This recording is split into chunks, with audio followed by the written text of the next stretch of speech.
Hello, Tauruses. Tauruses, this is your monthly message for the month of April. So, as well, I am just also going to say happy birthday. You're probably getting this before your birthday, but maybe you are getting it during that time because it's also some of you Taurus's birthdays. Okay, so you're the second video of this month. We're going right in flow. So, of course, I'm going to pull in other energies, other zodiac signs, and maybe that you have it in your chart or you're dealing with those people during this time, okay? Specific. So, other Aries for sure, Capricorn, Leo. I saw 724 and Gemini 6161. So this is fun. As you see, a whole new setup. I got it all cleared. Lots of different potentials, and I'm just gonna pull charms and see where we go. So I got the Fairy Queen in here, and I don't know, is this one gonna freak everybody out because it says demons on it? I wonder. I was thinking that. I was like, oh, this might be freaking people out because it's an interesting book. Angels, fairies, demons, and the elementals with the Edgar Cayce perspective on the supernatural world. So that also has some Piscean energy with understanding that as well. John Van Alken, the best-selling author of Edgar Cayce. So that's that book. So then this is my old book. So I brought some new books in. I always like doing that. Last Unicorns over here just in case. And the Guide to the Mystic Fairy Tarot was a brand new one I opened for the Aries birthdays. And so I really thoroughly enjoyed it, but we'll see where I want to go with this, okay? Unicorns, a lot of unicorns. So, and then I even got some of the good action cards, like the Boss Girl, or action, I don't know, cards. We also have the potential of the Alchemy. So, I'm gonna get some, I see the Alchemy. Oh, I see it in this one. I did that one for the Aries, so I was just gonna see if I'm gonna do it a little differently. All right. Okay, Tauruses. And once again, thank you all so very much. I hope you enjoy and you get something. Whoa. Okay. I opened it up and the things that just fell out, I'm going to count them. No way. We got the little golden gingerbread man. The gingerbread man. Catch me if you can. Do you know the muffin man? Oh my gosh. There's even the good luck 4-leaf clover. Okay. That fell out. Those ones fell out. The star. Hope and healing. The little acorn. Okay, so maybe even some trees, or this takes a long time to grow into a giant oak tree, even strength. I didn't bring the trees in with this one. There's leaves though. The stars. I think this is a ballerina. Dancing. Yeah, spinning. The ballerina. For the ballerina on your tiptoes. Another star. This one is starfish. So maybe even the mermaids. So I do want to mention that maybe during your birthday season, because I haven't decided quite yet what I'm going to do.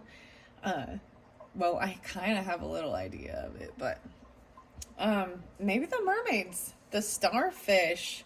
Because this is definitely like a starfish, not just a star. This is a star in the sky. This is a water energy starfish over here. So pulling in the Pisces, Cancers, Scorpionic, not really Scorpionic. And then 2 kitty cats or just 1. So a lot just kind of fell out of for your charms. I enjoy doing this. It's for fun, entertainment. Keep that in mind. Maybe this means nothing for you. Maybe these are different things for different Tauruses. And also my monthlies can also resonate for moon signs as well as rising signs. So you can check the other videos for those other placements, okay? And so maybe it's some of these other, so I brought up a Gemini, I brought up a Leo, Capricorn, Aries. Any of those could be in your chart as well, or you could be dealing with them. The green kitty cat, and a green, okay. And you get 2 flowers, no, just 1. A black flower, how interesting. The black flower with the gemstone in it. That was a lot that fell out. There must be a lot of you different Tauruses, okay? That's what I'm saying, so keep that in mind. The heart, look how unique and different though, coming together. The Venus energy even, and there's Sagittarian energy and Venus energy, maybe even Libra, Taurus. and Sagittarian. I'm just, it's the bow and arrow. So that for me, that's what it means. Maybe it means something different from you. Whoa, both of these, there's a twin thing here going on. You see, oh my goodness. I gotta bring you down. I gotta bring this camera down so you can see these charms. You gotta zoom in a little bit on those charms. Sorry, I'm just messing with the camera. It's gonna be all screwed up now. Sorry. Wow. So maybe there's even something where you have, maybe it's even a best friend thing, but like, so I guess it can go either way. But both of these are the same charms. These two hearts and a bow and arrow. Ooh, Tauruses. I'm so excited. And then finally a purple bow.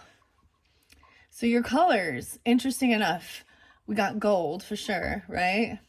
You got green, and then there's purple and black. With green and gold and purple and black. Okay, I'm going to set all those charms over there. I was just seeing if they give any more guidance for where to, you know, where to, I don't know, go with this particular month.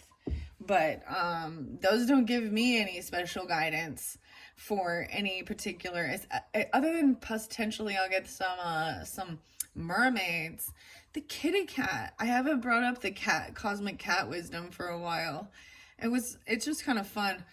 But maybe later on, once I get all of the zodiac signs monthlies out, I'll do some different fun pick a cards and stuff. And also look forward to your birthday one. I'm going to bring that up because when it does get closer to your actual birth time season, how about that? That shift, you know, into Taurus energy, whether you're an end of April baby or the beginning of May. I did see a lot of May ones, but also I saw both. Like I saw like 426, 425, 52, 51. Anyways, those other signs as well. 1, 4, and 4, 4. Okay, I'm gonna get the Alchemy. That's what I'm gonna do, because that's how I kind of started it before. Maybe I should read out of the books. I want to, Ash. Ash is the one that's under there. I already kind of saw that. These ones take a little bit of time, but the way I'm kind of been doing this is your monthly, right? So this is for the entire month. So like first week, second week, third week, sometimes it shifts the first half and second half. We'll see how many cards come out, and then I'll just see how I'm drawn to do this. I'm giving them a good shift. That's interesting. A good shuffle. These are awkward, I have to say, to hold, because they're just, they're a little awkward to hold and shuffle, but they're very fascinating. Okay, these ones, we're getting 3. Those ones flew out. There's another one. Never mind. 4, Luna, the moon. Okay, underneath there, I also see Mercury, communication. Emotions, Neptune. I'm pulling in Piscean with this. Gemini. Wow. So for some of you, the moon signs even, and maybe you're a moon Taurus, or this is even the full moon being spotlighted. These are emotions, mothering. I'm going to set that one there. That one was flipped in this deck. So you are getting 4. I like that. So maybe even really the moon cycle, I'm saying whenever that full moon is. Gosh, oh my gosh, today when I'm doing this video for April, I'm trying to think. It's actually really close to that solar eclipse or lunar eclipse. I can't remember. I think it's a lunar eclipse in Libra.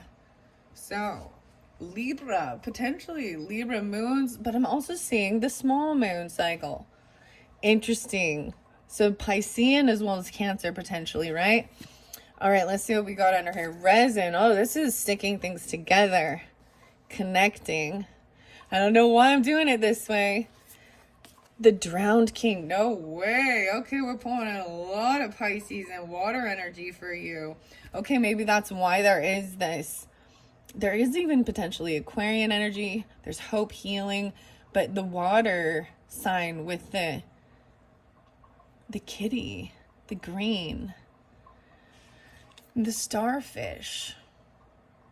It's like a rainy day today even. So the resin is things that bond things together. There's a connection to your emotions or to the moon or to your mother, because the moon also represents the feminine energy or mothering, right? But then look, we have the drowned king, Rex Marinus. Weird. Okay, this is so weird, Taurus. And then this final one is lead. Being led even by it, but understand lead, PB, also makes me think of PB&J, but lead. Saturn, I'm saying Saturn. 10-10. So even Capricorn and Libra. The moon is number 2 in this. Interesting. Look how I'm setting up your guys' thing here. See, before I pulled these ones before, the gingerbread man. Can't catch me on the gingerbread man. So you might be dealing with a Cancer or Piscean person. I'm not seeing Scorpionic, which is interesting. I mean, that's your opposite. This is fascinating. I don't know. I'm gonna bring this over here. I'm getting you guys, John. Oh, fascinating. So I'm telling you, because the force is within you, the spirit, the force. And Piscean, Taurus, this is fascinating. So maybe some of you even have Pisces moons or Pisces on your rising. I'm pulling a lot of Piscean. And there's a connection that you're like stuck. I want to see what lead represents in this book. Yes, before I move on. All right, this is Kim Kranz's The Wild Known in Alchemy. This is being very intuitive even, maybe something coming through in your dreams or something even. I'm going to open that book up and it's going to be interesting. But first I want to go to lead, because that's the one I'm a little unsure of. It's heavy, right? Lead is a heavy metal. So but this is, Saturn. Let's see. I want to see what it represents with the alchemy. Okay. 10-10. I see the darkening. 10. Okay. Density, weight, Saturn. Yeah. The stability and getting anchored in. That's fascinating that I placed it here. I don't know why. It's like they almost don't want to connect the way I want them to. I'm like, okay. Someone is anchored down. The drowned king. Whoa, this is some crazy stuff. Ponder the stability of the anchor. This is page 127. Maybe you've been dealing with an Aquarius. 12-7 even, maybe Sagittarius 7-8-9-10, Capricorn for sure. Lead is the first metal. Its properties are heavy, dense, and unwaveringly steady. It is often perceived as the metal that initiated the entire alchemical drive to turn what is base, lead, into what is noble, gold. It correlates to the planet Saturn and its love of rules and structure. On one hand, this card implies a fixed position or burden that may be weighing down the work. On the other hand, lead can arrive just in time to ground a situation, to bring an alchemicus back to the humble beginnings. Either way, the presence of lead is sobering. We cannot ignore it. The impatient alchemist may be discouraged to see it in the laboratory, as it reminds us of how far we have to go. Approach this card with reverence for the ongoing process. Go deeper. View Joseph Beus, Beuy's 1993 installation of Hinter dem Nacken Weird Getzel. Zoomerzam. I see that's, I don't know. I'll hold that up in the camera. You can see that. I can't pronounce that correctly. More commonly referred to as the pain space and the lead room. Lead was also known as the sleeping giant of alchemy. It is said to contain its own secret. Oh my gosh, the sleeping, and Edgar Casey's the sleeping prophet, the sleeping giant. It's said to contain its own secret and solution. Ponder how you can awaken this intelligence. Wow. Watch what other cards surround lead. That will indicate how mobile this metal is becoming, or how much weight the carrier is carrying on their shoulders. Wow. So it's at the bottom, right? You've got the moon up at the top. And then there's this deep connection. So much water. Resin is also connection. 35, 36, 37, 38. 38. 38. That's 11. 211. 1110. So maybe there is some scorpionic. The Drowned King is very fascinating as well. Let's start with the moon. Actually, I'm going to stop for a second. Yeah. And I am going to open this book. Okay, Tauruses, here we go into the unknown as well. The moon also represents that. Angels, fairies, demons, and the elementals. I haven't opened this book up for quite a while. I've had it for several years. Oh, look. I see it at the end. Elves. The elves. Happy ending. Wow. Okay, this is really interesting. So with the numerology, maybe I'll pull some numerology for you in particular, because when I was shuffling it and getting it ready, I saw the happy ending card. Okay, so that one kind of popped up through with the Sagittarian as well as the Capricorn, maybe also Gemini, and maybe Virgo potentially, but I'm seeing maybe Capricorn here too, 104, Aries, Cancer sign, elves. This page seems to want to Lily's Levin.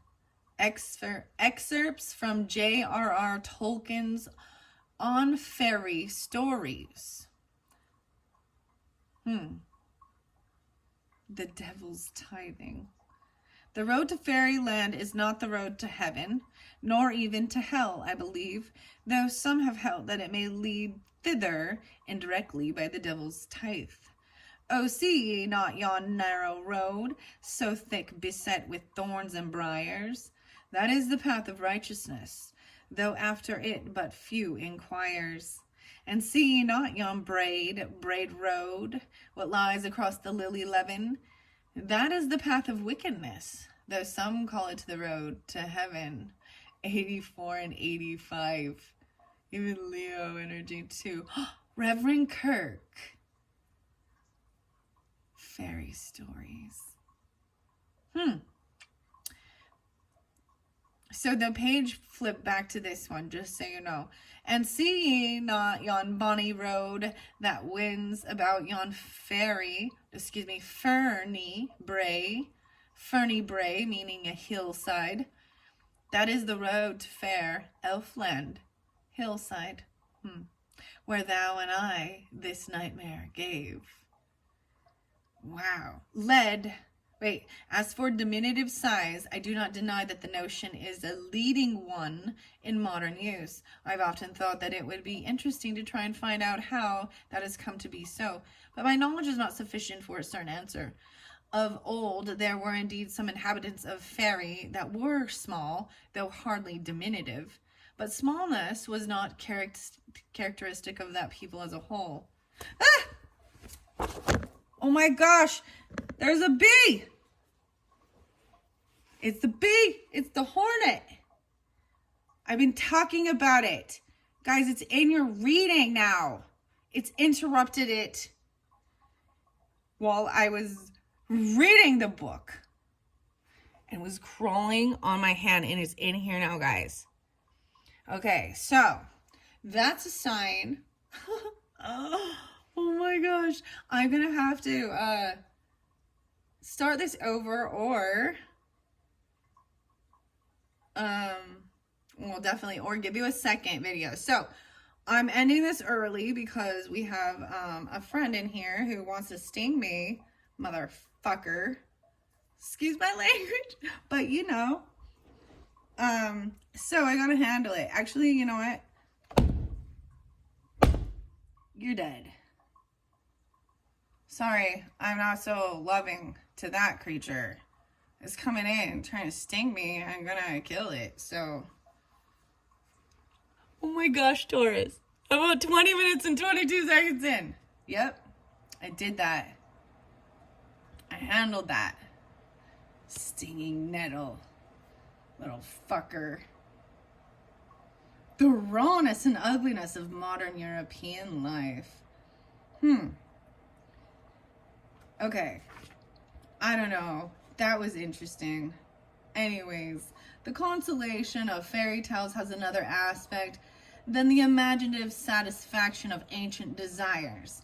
Far more important is the consolation of the happy ending. Almost I would venture to assert that all complete fairy stories must have it. At least I would say that tragedy is the true form of drama, its highest function, but the opposite is true of fairy story. Since we do not appear to possess a word that expresses this opposite, I will call it eucatastrophe, meaning good destruction. Eucatastrophic. I can't even say it. Catastrophic. In the sense of sudden happy turn in a story which pierces you with the joy that brings tears. Tale is the true form of fairy tales and its highest function. The consolation of fairy stories, the joy of the happy ending, or more correctly of the good catastrophe, the sudden joyous turn, for there is no true end to any fairy tale. This joy, which is one of the things which fairy stories can produce supremely well, is not essentially escapist nor fugitive. In its fairy tale or other world setting, it is a sudden and miraculous grace, never to be counted on to recur. It does not deny the existence of catastrophe, tragedy, or sorrow and failure. The possibility of these is necessary to the joy of deliverance. It denies, in the face of much evidence, if you will, universal final defeat, and insofar is evangelum, giving a fleeting glimpse of joy beyond the walls of the world, pugnant as grief. It is the mark of a good fairy story, of the higher or more complete kind, that however wild its event, however fantastic or terrible the adventure, it can give to a child or a man that hears it when the turn comes, a catch of the breath, a beat and lifting of the heart, near to, or indeed accompanied by, tears. Wow. And lastly, there is the oldest and deepest desire, the great escape, the escape from death. Fairy stories provide many examples and modes of this, which might be called the genuine escapist, or I would say the fugitive spirit. Anyways, so very interesting at this point. 101, 104, 7 long years I served for the glassy heel. I clam for the bloody shirt. I rang for thee, and wilt thou not walk in and turn to me? He heard and turned to her. This joy. 102. Joy. Wow. These are beautiful. So, at this point, it is seeking and understanding even the difference of it, I think. You understand the supernatural world. That got creepy, guys. I feel weird now. I think it did sting me, actually. On my arm now. Well, I was reading the book, dude. Yep. I literally got, it wasn't a bee. It's a freaking wasp. It's not a yellow jacket either. Well, wasp. I will eat. Do you know that that's what figs, how we get figs? Figs go inside and then they can't escape and they become, the plant eats them and then we eat it when you eat figs. That was really weird, and I apologize for that weirdness, but I'm going to take a little break and go put some water on this and make sure there's not like a stinger. And I will come back. You're getting a second video. There's so much more. I didn't even really pull enough cards for you, right? And this one's going to be quick. So I wondered about that. I don't even know at this point. All right, Tauruses, it's 25, and I am going to end it, but look forward to another one. Check the description. I might already have it up and loaded, and you can just link to it now. Thank you, and I apologize for the abruptness and the crazy little scream. Hopefully the next video will be a little smoother, and I'll pull some more cards for you. All right, thanks so much. Bye-bye.